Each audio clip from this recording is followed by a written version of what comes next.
اللہ کے نبی علیہ السلام کی سیرت طیبہ سے دور ہوتا جا رہا ہے، اور موبائل کا جو فتنہ، جو اس دور کا سب سے بڑا فتنہ ہے، جس فتنے نے ہماری نوجوان نسل کو برباد کر کے رکھ دیا۔ میرے بھائیو، ایسی صورتحال میں سب سے پہلی بات آپ لوگوں کو،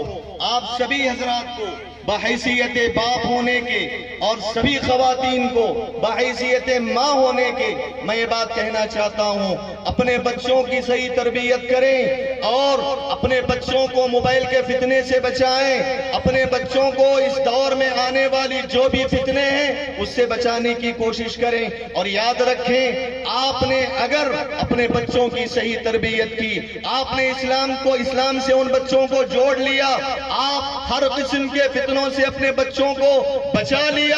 آپ حقیقت میں ان کی صحیح معنوں میں تعلیم کا انتظام کیا ہے، تربیت کا انتظام کیا ہے۔ میرے بھائیو، آپ دنیا کی ساری تعلیم دے دے بچے کو، لیکن آپ کا بچہ توحید اور شرک کے درمیان فرق نہ کرتا ہو، بدعت و سنت کے درمیان فرق نہ کرتا ہو، آپ کا بچہ فتنوں سے نہ بچا ہو، آپ نے حقیقت میں اپنے بچے سے محبت کا اظہار نہیں کیا، بلکہ آپ نے اپنے بچوں پہ ظلم کیا ہے۔ اس سے بڑھ کر ظلم کیا ہو سکتا ہے کہ آپ کے بچے کو دنیا بھر کا علم آ جائے، آپ دنیا پڑھائیں، آپ دنیا کے اعتبار سے ڈاکٹر بنائیں، انجینئر بنائیں، اس سے اسلام نہیں روکتا، لیکن سب سے بری بات یہ ہے کہ آپ سب کچھ بنا رہے ہیں لیکن اللہ رب العالمین کا دین آپ نہیں سمجھاتے ہیں، اللہ رب العالمین کی توحید آپ نہیں سمجھاتے ہیں، اللہ رب العالمین کی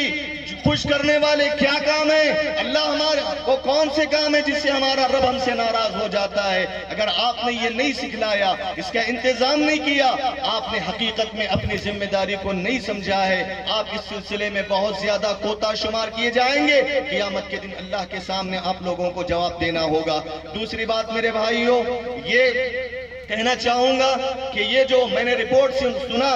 مدرسہ عبد الرحمن بن عوف لتحفیظ القرآن الکریم، جو میں نے سنا اس کے مطابق الحمدللہ اس ادارے میں بڑے منظم طریقے سے مؤثر وسائل کے ذریعے بچوں کو قرآن مجید حفظ کروایا جا رہا ہے۔ واقعی معنوں میں یہاں کے ذمہ داران، یہاں کے علماء، یہاں کے اساتذہ اور خاص طور سے یہاں کے نگران پیر ریاض حفظہ اللہ قابل ستائش ہیں۔ اللہ رب العالمین ان لوگوں کو جزائے خیر عطا فرمائے، اور اللہ رب العالمین ان تمام لوگوں کو اور ہر اس آدمی کو جو مدرسہ عبد الرحمن سے جڑا ہوا ہے، خیرکم من تعلم القرآن وعلمہ کا مصداق بنا دے، آمین۔ میرے بھائیو، تیسری بات، خاص طور سے یہ جو 5 حفاظ میرے سامنے بیٹھے ہوئے ہیں، میں ان سے میری گزارش ہے، بچوں یاد رکھو، قرآن یاد کرنا جس طرح کمال ہے، اس سے زیادہ کمال یہ ہے کہ آپ قرآن کو محفوظ کریں۔ قرآن کو یاد کرنا جتنا اہم ہے، اس سے زیادہ اہم یہ ہے کہ آپ روز مرہ کی زندگی میں قرآن مجید کی تلاوت کر کے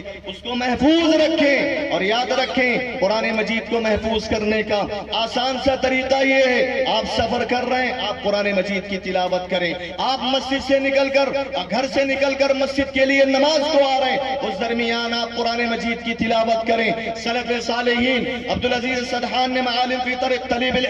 العلم میں سلف صالحین کے کچھ نمونے ذکر کیے ہیں، اس میں انہوں نے ایک مؤثر ذریعہ یہ بھی بتایا قرآن کو محفوظ کرنے کا کہ آپ جیسے ہی نماز کے لیے اذان ہو جائے فوراً مسجد جائیں، جو سنن رواتب ہیں اس کا اہتمام کر کے اقامت دینے تک کا جو وقت ملتا ہے اس وقت کی آپ حفاظت کرتے ہوئے قرآن مجید کو دہرائیں۔ میرے بھائیوں، میرے بچوں، یہ سب سے بہترین ذریعہ ہے۔ اگر آپ نے قرآن کو محفوظ کر لیا، سمجھ لو اللہ رب العالمین کی محبت کے سائے میں تم جی رہے ہو۔ میں آپ تمام لوگوں سے یہ گزارش کرنا چاہتا ہوں، رمضان المبارک کا مہینہ قریب آ رہا ہے، رمضان المبارک کا مہینہ شہر القرآن ہے، اس شہر القرآن کو شہر القرآن بناؤ اور قرآن مجید کی جتنا ہو سکے تلاوت کرو، پڑھو۔ عبداللہ ابن مسعود نے کہا، اگر کوئی مسلمان اپنے آپ کو یہ دیکھنا چاہتا ہے کہ وہ اللہ رب العالمین سے کتنا محبت کرتا ہے، وہ اپنا معاملہ قرآن پہ پیش کر کے دیکھے۔